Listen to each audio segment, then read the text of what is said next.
ขอเชิญพี่น้องเพื่อนพ้องไกลๆฟังเอี่ยวสุรชัยได้มาจาอูสวัสดีครับสวัสดีและก็ต้อนรับท่านผู้ชมท่านผู้ฟังทั้งหลายเข้าสู่รายการสปะเรื่องเมืองเหนือกับไอเอี่ยวสุรชัยคนนี้นะครับเหมือนเคยครับเฮาปากันตั้งช่อง11 Digital TV NBT North หรือว่า NBT ภาคเหนือของเฮานะครับกูวันเสาร์และก็วันอาทิตย์มีนัดปากับไอเอี่ยวสุรชัยคนนี้เหมือนเคยเวลาบ่าย3 โมงจนถึงบ่าย3 โมงครึ่งส่วนในยามค่ำคืนเขาติดตามกันแฮมเตอร์นึ่งเนอร์ตอน4 ทุ่มครึ่งจนถึง5 ทุ่มวันนี้นะครับเขาปากันในวันเสาร์ที่31 พฤษภาคม 2568นะโอ้ขาดมาได้จะบัจัดรายการก็กระเติงหาท่านผู้ฟังท่านผู้ชมเนาะตอนนี้นี่นะไอเอียวสุรชัยอยู่ที่ประเทศเวียดนามเนอะที่นั่งนั่งจากันนี่นะอยู่ที่ประเทศเวียดนามครับพอดีมาราชการในโครงการแลกเปลี่ยนการเยือนผู้ปฏิบัติงานทางด้านสื่อระหว่างกรมประชาสัมพันธ์กับทางด้านสถานีวิทยุ VOV ของทางเวียดนามนะครับมันก็แลกเปลี่ยนกันมาเมื่อแล้วนะครับแล้วก็ในเตือนนี้ก็เป็นโอกาสดีครับเพราะว่าไอเอียวตัวแทนของช่อง11ภาคเหนือของเฮาเนาะเนี่ยนะโลโก้อยู่นี้หรอ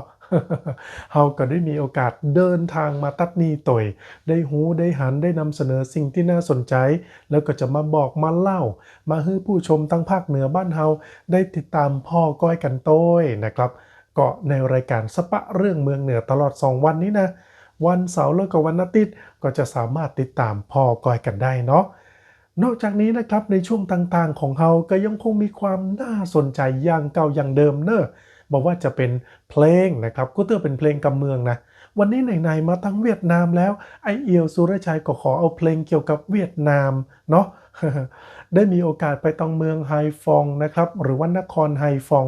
ทางตอนเหนือของเวียดนามครับก็จะมีเพลงเกี่ยวกับไฮฟองมานำเสนอกันละกันเอาเปลี่ยนบรรยากาศกันแห่สักน้อยหนึ่งนะครับนอกจากนี้เรื่องใครเล่าให้หมู่เฮาฟังนะครับก็จะจะเล่าเกี่ยวกับการมาที่ประเทศเวียดนามตัดนี้เนี่ยนะครับบ้านเปิ้นเมืองเปิ้นมีความน่าสนใจอันยังจะได้พ่องและเปิ้นต้อนรับทีมงานดีจะได้พ่องก็ได้จะเล่าสู่กันฟังเนาะส่วนเรื่องที่อยู่บ้านเฮาก็มีอยู่นะมามาจากันจะได้บัลืมกันจะได้หูข้อมูลเกี่ยวกับตั้งภาคเหนือบ้านเฮากันอยู่นะครับช่วงของ NBT Review วันนี้จะเป็นอาหารการกินเนอะท่านผู้ชมครับเมนูอย่างล่ะเมนูวันนี้แกงอ้อมไก่เมืองถึงแกงอ้อมไก่นี่นะมันตึงแบบมีอย่างที่จะเหมาะเต้าไก่เมืองบ้านเฮาเนาะถ้าเป็นไก่พันธุ์มันก็อาจจะบะลำเต้านะหลายๆคนว่าอย่างอันไอเอียวก็ว่าอย่างอันนะครับต้องติดตามกันเนอะแล้วปิดท้ายช่วงสุภาษิตกำข้าวกำบะเก่าล้านนาวันนี้ท่านอาจารย์ขวัญชัยสุรินทร์ศรีก็มีสุภาษิตสอนจิตสอนใจหมู่เฮาเหมือนเคยนะครับนำเสนอผ่านรายการสปะเรื่องเมืองเหนือกับไอเอี่ยวสุรชัยนะครับเอาละเริ่มต้นรายการในช่วงนี้เนาะถ้ากันนักทัตักกันหลายเวลาก็เดินหน้าไปติ๊กๆนี่นะช่วงนี้จะมีมิวสิกวิดีโอของทางเวียดนามมาให้ได้ติดตามกันนะครับแล้วชื่อเพลงเนี่ยนะบอกไปก็จะบอกหูแต่เอาบอกชื่อที่มันแปลแล้วบอก มันง่ายดีนะครับชื่อว่าฉันคนไฮฟองฉันคนไฮฟองแต่ช่วงนี้ฉันมาแอลไฮฟองนะฮ้องโดยนะครับบรรดาศิลปินชาวไฮฟองนะคนในพื้นที่ของเปิ้นครับแล้วก็นักดนตรีนี่มันชื่อชวนบิงจะมีความน่าสนใจและจะม่วนสักขนาดไหนลองไปติดตามกันนะครับฉันคนไฮฟอง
ăn sóng nói gió qua hình năm. Sau bao năm bôn ba nay trở về quê hương tôi người Hải Phòng, đôi vai đầy nắng gió, chân chất thật thà là tính cách con người quê tôi. Một chút ngang tàn, một chút ngông cuồng, trở về nơi tôi sinh ra và lớn lên. Sao yêu đến thế? Biển những chàng trai ngừng chân gió biển, duyên dáng mặn mà là thiếu nữ quê tôi. Yêu cuộc sống nơi đây không lo toan tính muộn phiền. Mời bạn hãy đến với quê hương tôi. Thành phố nở hoa một trời nắng đỏ, soi bóng mặt hồ nhẹ cánh phượng rơi. một nhịp sống sinh sôi đất mẹ thay áo từng ngày. Dù đi đâu dù về đâu, Tự hào đó Tôi người Hải Phòng.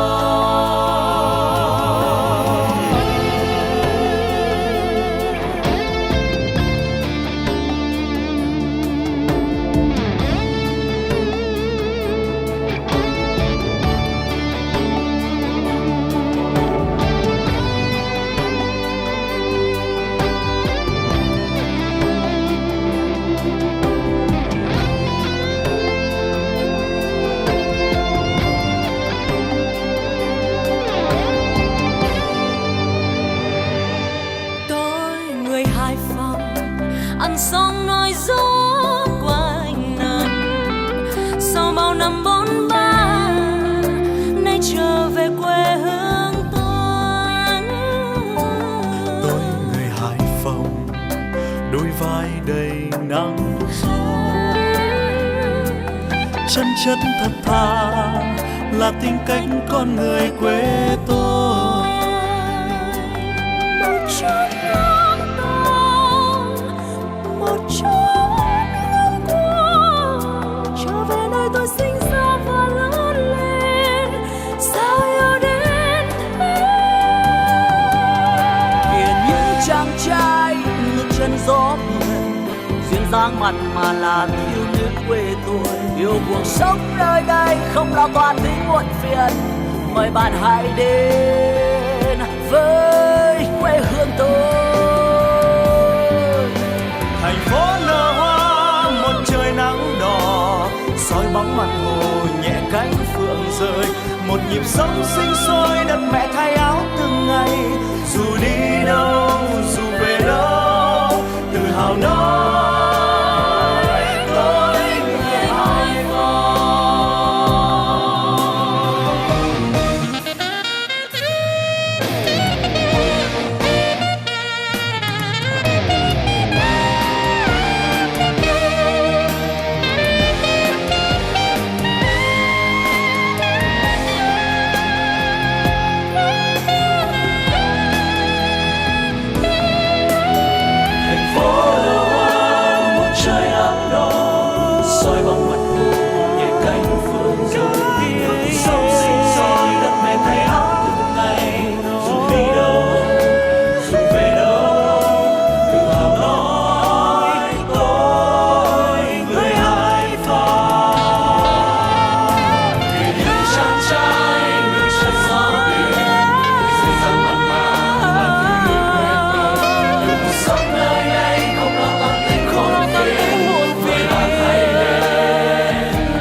โอ้แปลว่าเพลงเปิ้นกระจัดม่วนเหรอฉันคนไฮฟองเนี่ยนะโอ้ที่เวียดนามนะครับ ก็ยังจะบอกนี่กะยังที่บอกนะเนาะว่าฉันมาแอลไฮฟองนะฮะมาราชการได้มาฮู้ได้มาหันสิ่งที่น่าสนใจอันยังต่างๆนะครับอ่ะช่วงนี้มาถึงช่วงของไข่อู้ไข่เล่าฮือหมู่เฮาฟังกันแล้วกันนะครับเนาะบรรยากาศที่ไอเอียวสุรชัยเดินทางจากเมืองไทยมาและมาสู่ที่เมืองไฮฟองที่ประเทศเวียดนามตัดนี่เนี่ยนะครับเอาเปิ้นปาไปที่ไหนกันพ่องช่วงวัน2วันแรกมันปาไปที่ไหนกันพ่องวันนี้ไอเอียวสุรชัยมีบรรยากาศมาให้ได้พอได้กอยกันตัวเนอแต่ว่านี้นะครับหลังจากลงออกมาที่สนามบินเนาะคณะของทางเวียดนามเปิ้นก็ไปฮับมาแล้วก็มาแอลพ่อนะครับว่าความน่าสนใจในประเทศเวียดนามเป็นจะได้กันพ่องสภาพบ้านเมืองเป็นจะได้นะครับปาไปกินข้าวตอนนะเมนูก็น่ากินนะครับเนอหลังจากนั้นเปิ้นกับปามาขับรถแอลพอในจุดแลนด์มาร์คสถานที่ต่างๆโดยนะแล้วปามาตัดนี่นะครับเป็นลานยังกับควงประตูต้าแปรบ้านเฮาเนาะ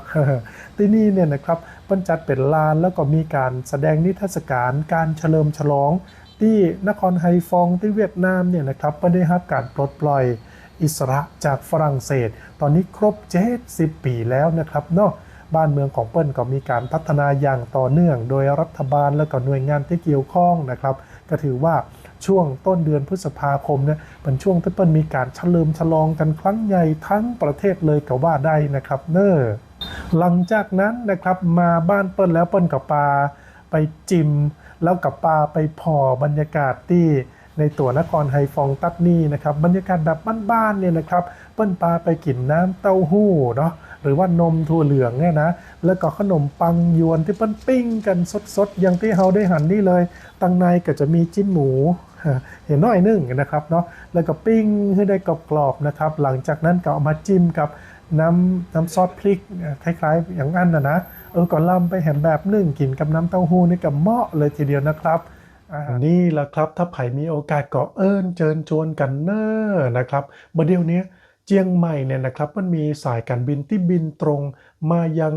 ฮานอยที่เวียดนามตัดนี่นะครับแล้วก่อนนครไฮฟองหรือว่าเมืองไฮฟองเนี่ยก็อยู่ห่างจากตังฮานอยเนี่ยนะสักประมาณ100 กว่ากิโลเมตรต่ออันนะครับเดินทางชั่วโมงปลายก็สามารถที่จะมาแอลกันได้ความน่าสนใจก็มีหลากหลายนะครับเนาะที่ได้พอได้กอยตะกี้ก็ได้หันกันไปพ่องแล้วนะครับเนาะเอาจากเวียดนามเฮามาอู้ถึงบ้านเฮากันพ่องครับบ้านเฮามีความน่าสนใจอันยังจะได้กันพ่องไอเอียวสุรชัยก็ติดตามแล้วก็นำเสนอให้กับท่านผู้ชมได้ติดตามพ่อกอยกันยังเก่ายังเดิมเนอในช่วงที่ผ่านมาเนี่ยฝนมันตกเนาะหลายพื้นที่นะครับบางที่ก็เกิดน้ำท่วมน้ำขังน้ำระบายบาตันมีสปะเรื่องสปะราวนะครับหลายๆคนก็บอกว่าบาล่างเฮียก้า หน้าฝนปีนี้บ่รอดเฮียก้านะเขาจะเนี่ยจะได้ดีเวลาฝนตกนะนอนเมื่อคืนกับพระเจ้าจะนอนลับนะมันยังมีความหวาดและก็ระแวงอยู่เพราะว่ารอบที่แล้วนี่เสียหายไปนักเนาะและอันนี้ขนาดเป็นต้นฤดูฝนเต้าอันนี่นะเนาะในส่วนราชการผู้ที่มีหน้าที่ดูแลเปิ้นก็ไม่ได้ละไม่ได้ทิ้งนะครับหาแนวทางในการป้องกันเนาะอย่างเรื่องของอุทยานแห่งชาติหลายที่หลายแห่งเนี่ยนะครับพอฝนตกอย่างอี้ก็มีน้ำป่าน้ำมันไหลมันหลากนะตั้งจังหวัดเชียงใหม่ของเฮาเนี่ยนะครับเปิ้นบอกว่ามีอุทยานแห่งชาติหลายแห่งเปิ้นก็มีการปิดชั่วคราวเนอะป้องกันภัยบ่ให้เกิดอันตรายนะครับเตือนประชาชนให้งดเข้าไปในพื้นที่เสี่ยงเพื่อความปลอดภัยเนอะในช่วงสัปดาห์ที่ผ่านมาเนี่ยนะครับจังหวัดเชียงใหม่บ้านเฮาก็มีฝนตกสะสมในพื้นที่ครับก็เลยทำให้มีน้ำป่าไหลหลากในช่วงต้นน้ำต่างอุทยานต่างๆที่อยู่ในพื้นที่ต้นน้ำโดยเฉพาะอุทยานแห่งชาติดอยสุเทพปุยรวมถึงในโซนอำเภอสำเมิงแม่ริมแม่แตงเนาะพดไปแผ่ตังอินทนนท์พวกนี้เปิ้นก็มีการปิดให้บริการอุทยานไว้ก่อนนะครับเพื่อป้องกันความเสี่ยงต่ออันตรายจากน้ำป่าหากน้ำมันลดลงแล้วถ้าเปิ้นประเมินแล้วเหตุการณ์ดีขึ้นจัดนักแล้วสามารถไปแอลได้นะบอกกระทบต่อชีวิตแล้วก็ทรัพย์สินของพี่น้องประชาชนนะ อันนี้บอกเป็นอย่างก็จะมีการเปิดในระยะต่อไปนะครับเนาะเพราะว่าบางที่บางแห่งยังที่ฮู้กันเนี่ยนะที่อำเภอแม่แตงเนี่ยก็มีดินสไลด์ปิดขวางเส้นทางจราจรบนดอยชาวบ้านบางช่วงบางตอนกระสัญจรไปไหนก็บ่ได้นะครับเจ้าหน้าที่เปิ้นก็เลยเข้าไปเคลียร์พื้นที่นะครับส่วนตังแม่วางแล้วก็สันปะตองที่ผ่านมาก็มีมวลน้ำไหลมารวมกันเนาะทำให้มีน้ำล้นตลิ่งเข้าเขตพื้นที่ลุ่มต่ำนะครับตอนนี้ระดับน้ำก็ค่อยๆลดลงไปจัดนักแล้วเหมือนกันนะครับเนาะอย่างในเขตตัวเวียงเชียงใหม่ก็เหมือนกันนะท่านผู้ชมท่านผู้ฟังครับเปิ้นก็ได้มีการเน้นย้ำให้ทำความสะอาดท่อระบายน้ำแล้วก็ฝาตะแกรงตัวเนอร์เพื่อให้น้ำฝนที่มันตกลงมาเนี่ยนะครับมันจะได้ไหลลงไปในท่อน้ำเหี่ยระบายน้ำลงลำน้ำสาขาต่างๆให้มันไวที่สุดนะครับโดยเฉพาะในช่วงนี้เนี่ยที่ผ่านมานี่ฝนตกหนักแท้ๆเนาะตกหยุดตกหยุดเนี่ยนะครับ แม้ว่ามันไม่ได้ตกต่อเนื่องตลอดทั้งวันเนี่ยนะแต่ก็มีน้ำระบายบัดตันน้ำขังหลายพื้นที่นะครับเนาะโชคดีกะที่น้ำในลำน้ำปิงยังบ่สูงนะครับเปิ้นก็มีใช้วิธีการบริหารจัดการเปิดปิดบานประตูระบายน้ำต่างๆเพื่อที่จะเร่งระบายน้ำออกให้ไวที่สุดบ่ให้ระดับน้ำปิงมันสูงขึ้นอีกนะครับอันนี้ก็เป็นเรื่องที่น่าสนใจทางบ้านเฮาเนาะขนาดมาอยู่เวียดนามนี่ก็ยังตีตามกันนะเพราะว่าข่าวสารต่างๆนี่บัดเดียวมันสะดวกสบายเนาะอยู่ที่ไหนเฮาก็สามารถที่จะติดตามข้อมูลข่าวสารต่างๆได้จากเจียงใหม่เฮาไปที่เจียงไฮ้กันพ่องที่ผ่านมาเนี่ยเนาะเปิ้นบอกว่าน้ำมีสารปนเปื้อนอันอย่างต่างๆนี่นะพี่น้องประชาชนก็บ่ค่อยมั่นใจแล้วจะกินได้ก็ขนาดจะเอามาใช้เนี่ยนะมันยังกลัวระคายเคืองผิวอย่างต่างๆเนี่ยนะแล้วกินมันบ่เป็นอันตรายกะตอนนี้เจ้าหน้าที่เปิ้นก็ออกมายืนยันนะครับบ่แจ้งก็ยืนยันด้วยคำอู้นะกินน้ำประปาโชว์เลยว่ามันสะอาดแล้วก็ปลอดภัยบ่มีสารพิษตกค้างนะครับที่ผ่านมานะครับทางด้านรองนายกรัฐมนตรีเปิ้นก็นำคณะนะครับไปตรวจสอบคุณภาพน้ำในแม่น้ำกกณฝ่ายเชียงรายแล้วก็สร้างแนวทางแก้ไขปัญหาน้ำในระยะเร่งด่วนนี้ตัวนะครับนายประเสริฐจันทรารวงทองรองนายกรัฐมนตรีแล้วก็รัฐมนตรีว่าการกระทรวงดิจิทัลเพื่อเศรษฐกิจและสังคมนะครับพร้อมด้วยรัฐมนตรีช่วยว่าการกระทรวงมหาดไทยมันมีการลงพื้นที่กวดเยี่ยมฝ่ายที่เจียงไฮ้เนอะพร้อมกับตรวจสอบคุณภาพน้ำโดยสำนักงานสิ่งแวดล้อมและควบคุมมลพิษที่1นะครับเนาะแล้วก็มีผู้แทนจากหลายหน่วยงานหลายองค์กรก็มาร่วมในเรื่องนี้นะครับเนี่ยมันบอกว่าทางผู้อำนวยการสำนักงานสิ่งแวดล้อมแล้วก็ควบคุมมลพิษที่1นะมันบอกว่าได้มีการเก็บตัวอย่างน้ำในช่วงเดือนมีนาคมเมษายนแล้วก็เดือนพฤษภาคมที่ผ่านมาเนี่ยนะจำนวน2เดือนละ2เทื่อก่อนเนอะมันกับปาว่าก้าปริมาณของสารปนเปื้อนที่ปันปะเนี่ยหากวัดเทียบจากจุดอื่นๆแล้วเนี่ยปริมาณสารปนเปื้อนที่วัดหลังจากฝ่ายเจียงไฮ้นะมีการลดลงเนอะเมื่อพอจากกราฟก็จะหันได้ชัดว่ามีการลดลงเมื่อเทียบจากจุดต้นทางอย่างชัดเจนเลยนะครับซึ่งฝ่ายก็มีหน้าที่ที่ดักตะกอนไปตัวเนาะดังนั้นหลักการของฝ่ายก็คาดว่าเพิ่นจะช่วยดักตะกอนของสารปนเปื้อนต่างๆไว้ตัวในส่วนของการกรมมลพิษเนี่ยนะครับกรมควบคุมมลพิษเปิ้นก็ได้มีการกวดวัดก้าตามหลักวิชาการโดยใช้เครื่องมือที่มีมาตรฐานถูกต้องมีกระบวนการเก็บตัวอย่างน้ำอย่างถูกต้องซึ่งก็จะมีการตรวจสอบอยู่เป็นประจำแล้วก็จะเพิ่มความถี่หนักยิ่งขึ้นนะครับเนาะนอกจากกวดคุณภาพน้ำนี่นะหลังจากนั้นเนี่ยท่านรองนายกรัฐมนตรีเปิ้นก็ยังไปดื่มน้ำประปาโชว์เลยนะครับเนาะสร้างความมั่นใจสร้างความเชื่อมั่นว่าเนี่ยรัฐบ่ได้ทอดทิ้งเนอะมีการดูแลมีการตรวจสอบอย่างสม่ำเสมอน้ำประปาที่นี่ก็สามารถนำไปบริโภคได้อีกนะครับอันนี้ก็เป็นข้อมูลที่ไอเอี่ยวสุรชัยไข่อู้ไข่เล่าเนาะมีถึงเกี่ยวกับประเทศเวียดนามมีถึงในส่วนของตังเจียงไฮ้ตังเจียงใหม่ภาคเหนือบ้านเฮาโตยนะครับในรายการสปะเรื่องเมืองเหนือกับไอเอี่ยวสุรชัยนะครับเอาละครับท่านผู้ชมท่านผู้ฟังครับในช่วงนี้เราไปติดตาม NBT Review กันพ่องเนาะขอลืนน้ำลายกันเนาะ มาถึงเรื่องของอาหารการกินแล้วนะโอ้เนาะเปิ้นบอกว่าแกงอ่อมไก่เนี่ยมันตึงเหมาะตะแต้เลยนะเออถ้าจะเหมาะยิ่งขึ้นเนี่ยต้องเป็นไก่เมืองตัวยเพราะจิ้นมันลำนะครับตึงเหนียวตึงนุ่มมันบ่ได้เปื่อยมันบ่ได้เละเอ้นะ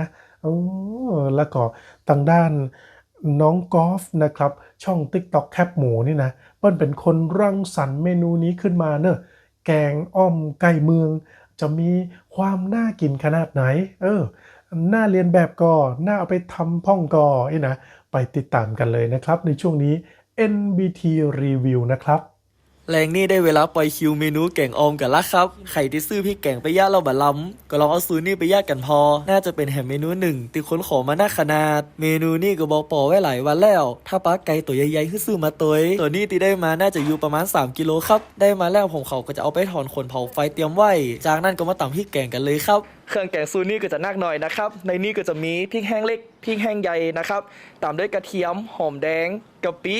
ขาจะไข่แล้วก็มีผิวบะกูดตัวนะครับขาดไปได้เลยก็คือขมิ้นนะครับสีจะได้สวยๆวิธีตำพริกแกงของเขาก็ตั้งโคกใส่เกลือแกงลงไปหน่อยจากนั้นก็เอากุยางที่เขาเตรียมไว้ใส่ลงไปตำให้ละเอียดเลยนะครับไข่ตีมักเมนูแกงออมกับโจ๊ซูนี่ละไว้ได้เลยเวลาย่างกับข้าวบ้านเขาเขืองมันก็จะแน่นหน่อยปีท้ายกับข้าวเมืองก็เหมือนเดิมครับกะปิพอได้พริกแกงมาแล้วเขาก็ตั้งน้ำมันให้ร้อนเอาพริกแกงที่เขาตำใส่ลงไปคั่วให้หอมเลยนะครับจากนั้นก็เอาไก่ที่เขาเตรียมไว้ลงมาคั่วกับพริกแกงตัวกันพอมันเริ่มซุกเข้ากันได้ตีแล้วก็เติมน้ำล้างโคกกับน้ำเปล่าให้ท่วมเลยนะครับบ้านไหนที่มีขากับจะไข่เหลืออยู่ก็ตุ๊บใส่ลงไปเพิ่มได้เลยจากนั้นเขาก็จะหาฝามาปิดออมละไว้จนกว่าน้ำจะหวดเขาก็จะมาปรุงรสกันต่อครับสูตรนี้เขาก็จะย่อน้ำปลาลงไปเหี่ยหน่อยอันนี้ขาดมาได้แต่ครับผงชูรสบ้านเขาจะใส่แค่2อย่างตัวอี้นะครับจะบอกว่าเข้มข้นมากๆตีทุกคนเห็นอันนี้ก็จะเป็นเม็ดบักแควนกับเม็ดผักชีตุ๊บใส่ลงไปตัวส่วนผักที่ขาดมาได้ก็จะมีผักชีต้นหอมผักชีใบเลื่อยตามด้วยใบบักกูดสูตรนี้บ้านเขาจะมีใบจันทร์มาวอดเลยนะครับแต่ผมบอกว่าภาษากลางห้องว่าไอ้หยังใส่ลงไปแล้วก็คนให้เข้ากันแค่นี้ก็เสร็จเรียบร้อยแล้วครับอมไก่เมืองจะได้กินทั้งทีมันจะต้องเข้มข้นแบบนี้ครับทุกคนล้ำแบบล้ำพอจากสีอัลเตอร์ตีเหลือก็คือผ่ามันบรรยายเอาเนอร์โอ้ท่านผู้ชมครับเหมาะตะแต้เลยเนาะถ้าปิกเมืองไทยนี่จะไปกินสักกำล้อแกงอ่อมไก่เมืองเนี่ยนะ รสชาติเนี่ยจัดจ้านล้ำๆน่ากินกับข้าวบ้านเฮานี่เหมาะเลยนะครับเนาะมาอยู่เวียดนามในของกินของว่าเปิ้นก็จะจืดๆเนาะส่วนนักก็จะเป็นตังพืชตังผักเลยนะครับเวียดนามนี่เซาะคนตุ้ยปะปะนะท่านผู้ชมครับโอ้มีก็คนหุ่นดีผิวพรรณดีทั้งนั้นเลยนะครับหันที่ตุ้ยแบบอีเนาะแบบไอ้เอียวสุรชัยนี่นะมาอยู่ตั้งเวียดนามสัก 2-3 เดือนถ้าจะดีแต่หุ่นถ้าจะดีขึ้นแอลถ้าจะแข็งขึ้นนี่เนาะ ใครมีโอกาสก็เชิญชวนได้นะครับแต่ว่าถ้าอู้ถึงของกินบ้านเฮาตึงเหมาะนะเนาะเฮาเป็นคนเมืองหรอกกินของกินแบบเมืองแบบอีมันกระตึงเปิ้งกับคนหน้าเมืองอย่างเฮานะครับ ติดตามกันได้นะครับกับช่วง NBT Review วันพุธจะมีเมนูอะไรอย่างจะน่ากินจะล้ำสักมอกใดถ้าพอท่ากอยกันเนอร์มาถึงในช่วงนี้เราจะมาปิดท้ายส่งท้ายกันที่สุภาษิตกำข้าวกำบะเก่าล้านนาภูมิพญาคนเมืองกับท่านอาจารย์ควันชัยสุรินทร์ศรีนะครับวันนี้อาจารย์ควันชัยเปิ้นจะมีกำข้าวในกำอันหยังเนาะสอนใจด้านอันหยังต้องไปติดตามกันพอนะครับ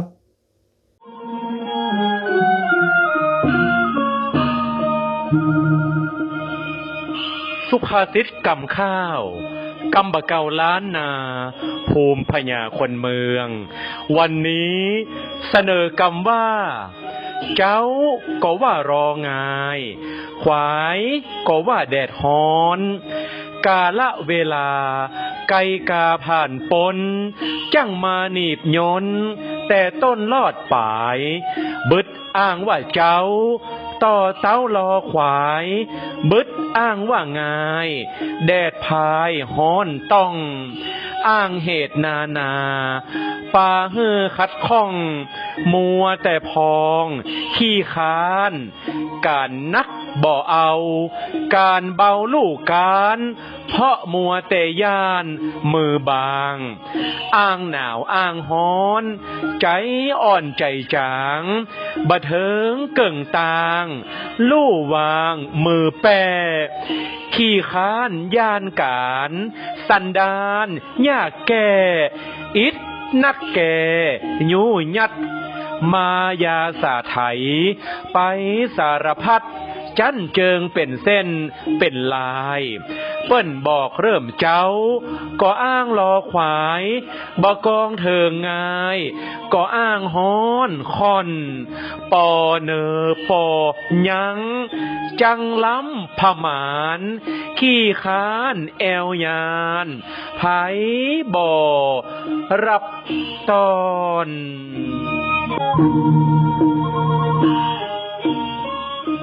เจ้าก็ว่ารองายควายก็ว่าแดดฮ้อนความหมายคนขี้ค้านย่านการ